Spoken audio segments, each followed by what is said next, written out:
The artist's studio can be a sacred space. It can be the type of space that facilitates a kind of work that wrestles with, that makes manifest in form, makes material, the struggles of the human spirit. I'm not talking about the artist as a type of orthodox, normal, religious practitioner. Let's take a moment to consider the words of Ronnie James Dio and consider the artist a type of holy diver. Holy diver.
Back to the Purple Room in a minute, but let's think for a second about Andrés Serrano's infamous Piss Christ. Andrés Serrano's Piss Christ is the photograph of a small plastic crucifix submerged in a yellow liquid identified as the artist's own urine. So Piss Christ is a reviled and notorious work within conservative circles. And oftentimes critics look to the words of Serrano for the canonical or the definitive meaning of the work, which is completely foolish and a fool's errand.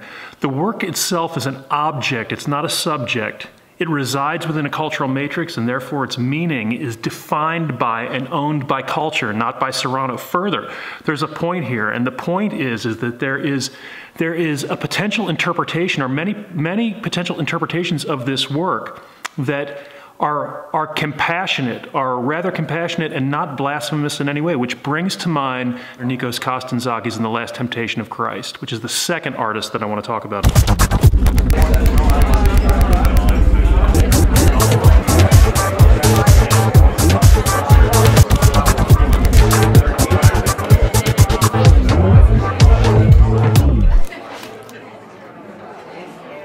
All right, Sam, we're a little ahead of schedule on the Order up. I got here on a Wednesday night, so we came and had dinner and like talked a little bit about the system, like where are you gonna sleep, what do you eat, that kind of thing. And I had some idea when I got here what I wanted to do, so the next day, Thursday, we kind of started planning out all the steps to get things built. And then the first 4 days were like sourcing materials, and then it was pretty much a concerted build effort. The last 6.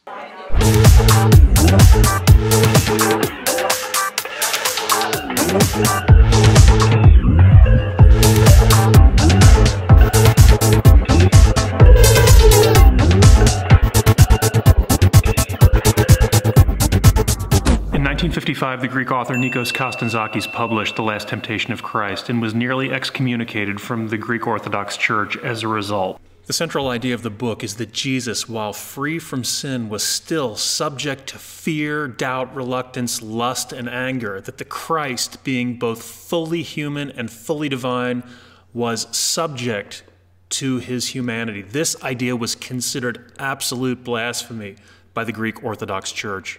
Look, it could be argued that both Kazantzakis and Serrano's work rethink man's relationship to the divine in powerful and dangerous ways. According to mainstream Christian doctrine, Christ is both fully human and fully divine. What are the implications of the fully human capacity of Christ? I'm not talking about the artist as a type of orthodox, normal, religious practitioner. The physical space itself, the studio, can be treated as a vehicle to engender a type of deep thinking. Oh, wait, what's this? In my own work as holy diver, we see the issues of alienation, God, alienation from human experience, and God as alien.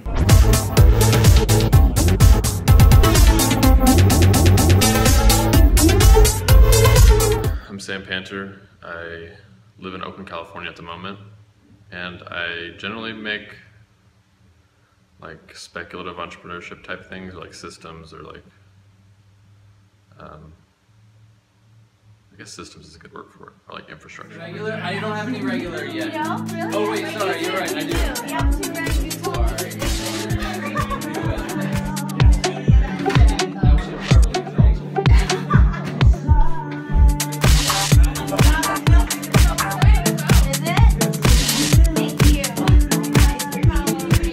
Alright, are you an upper deck kind of guy? We have one more upper deck, Sam.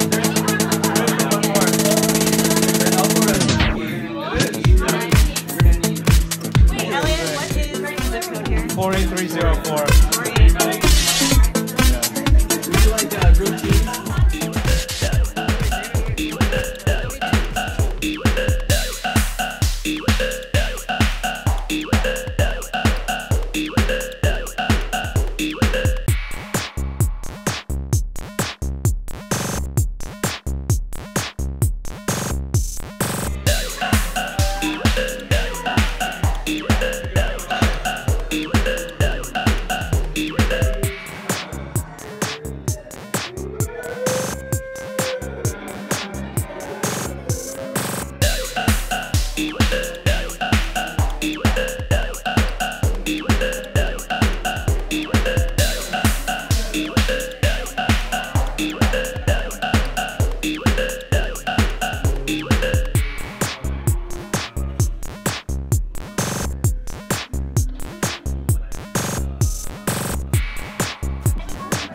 What's the Purple Room? It's a collaboration between DotBiz, which is Alex Meiser and Helen, and the artist Sam Panter.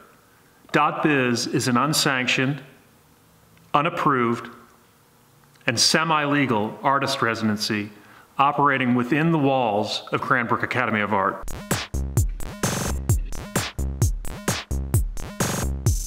There wasn't enough like offset or like surreal offset to make people really stop and think about like the complications of setting up like a new economy inside of a studio or like inside of like an institution. Were you not offended when you looked at Andrés Serrano's Piss Christ? Didn't you find that denigrating of the simple figure of your faith? Well, actually, no, because I thought he was saying, in a rather simplistic, magazine-y type of way, that this is what we are doing to Christ. We're not treating him with reverence. His great sacrifice is not used. We live very vulgar lives. We put Christ in a bottle of urine. In practice, it was a very admonitory work. Not a great work, because one wouldn't want to go on looking at it once one had, to one's distress, seen it once. But I think to call it blasphemous is really rather begging the question. The next film is the controversial The Last Temptation of Christ. And I almost want to say to everybody, you've heard the protest, now see the movie. Because it is quite extraordinary. A film that truly generated a religious experience within me, portraying a more human Jesus, one who trembles at God's calling, and yet manages, to his own amazement at times, to spread the message of love, as in this scene where he speaks up for the right of the prostitute Mary Magdalene to attend a wedding. You don't belong at a wedding. We're here to celebrate purity. I'm sorry, but these people are my guests. Please, let me explain something to you. What do you think heaven's like? It's like a wedding. God's the bridegroom, and man's spirit's the bride.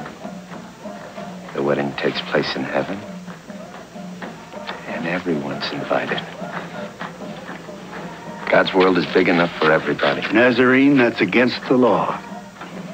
Then the law is against my heart.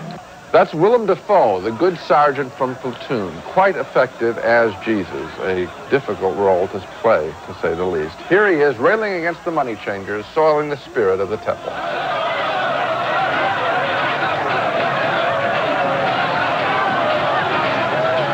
That coin image stays in our mind. What is money really worth? As does the simple image of Jesus carrying the cross. This Jesus is more than a standard misunderstood God we see in most biblical films. This Jesus knows that it is harder to be a good man than to be God.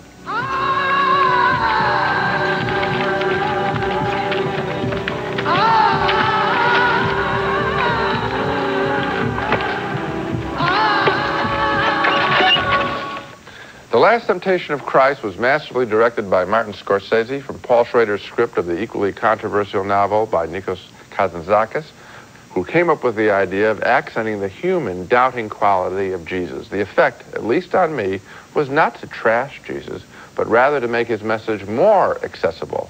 For if he has doubts and fears, we can be more comfortable with our own. It's a very simple construction, and it works beautifully. If he can resist some temptation after really struggling with it, maybe we can too, rather than the thunderbolt kind of Lord that is presented in most biblical films. The Last Temptation of Christ thus becomes a magnificent story of challenge and of hope. You know, Gene, you said you had a religious experience when you saw this film, and I did too. This movie made me think more deeply and more seriously, and for a longer time, I'm still thinking about it, about the mystery of the fact that Jesus was both God and man, at least within the Christian teaching, that's what he was, than any other film I've ever seen, or at any other time in my life. Did I really confront that he was God and he was man. He had all of the weaknesses of man, as well as all of the strength of God. And this movie is a devout movie that does Jesus the compliment of taking him more seriously than any other movie ever made. So that it's an ironic, I think, contradiction that people who worship Jesus and who haven't seen the film are attacking this film, which is actually more of a religious experience than any other movie that they could think of about Jesus. The controversy is quite silly. I mean, people can have their objections based on what they've seen, of course, but if they haven't seen it, I mean, it's just so silly.